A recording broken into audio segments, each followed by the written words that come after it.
To select multiple items, you probably do it one by one like this, but did you know that by holding your finger down on one of the items and then dragging it over the others, you can select all at once? Did you also know that the flashlight of your Samsung Galaxy can illuminate twice as much? To do this, go to the quick settings and turn on the flashlight as you normally would, then hold down your finger on the flashlight icon, or if you have an older device, click under the icon. Now if you slide the slider to the left, the brightness of the flashlight will decrease. On the other hand, if you slide it to the right, it will increase. Widgets are very practical but can quickly take up a lot of space on the home screen. Fortunately, there is a solution. For that, hold your finger down on an existing widget, then click on Create Stack, then choose one or more widgets.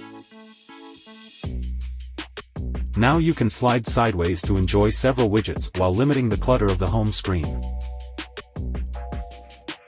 By default, if you press the power button twice quickly, the smartphone automatically launches the camera, but did you know that you can also turn on the flashlight or even launch an app with this double press?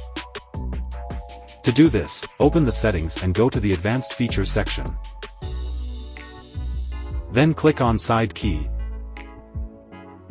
Then on Open App, and finally click on the setting icon. Now choose whether the flashlight or an application should launch when the power button is pressed twice.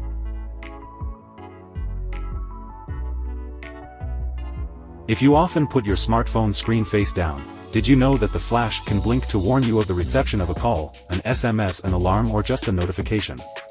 To do this, go to the settings and go to the accessibility section. Then click on Advanced Settings and finally on Flash Notification. Now activate the camera flash notification option and click on it. Uncheck all the applications by clicking on All Apps, then choose which applications can use the flash. In my case, I chose calls and SMS, but you could also add a social network or any other application. If you have ever kept a smartphone for several years, you have probably noticed that its battery lasts less and less each time. Part of that is because you're probably charging it 100% and letting it discharge below 20%. These practices have the effect of accelerating the wear of the battery in the long term. Fortunately, there is a feature that allows automatic charging to be stopped when the battery reaches 85%, which will limit its wear. To activate it, go to the settings and click on Battery and Device Care, then on Battery, and finally on More Battery Settings. Now all you have to do is activate the Protect Battery option. It's already the end of this video. If you have encountered difficulties in applying one of these tips, or if you know of others, do not hesitate to write a comment.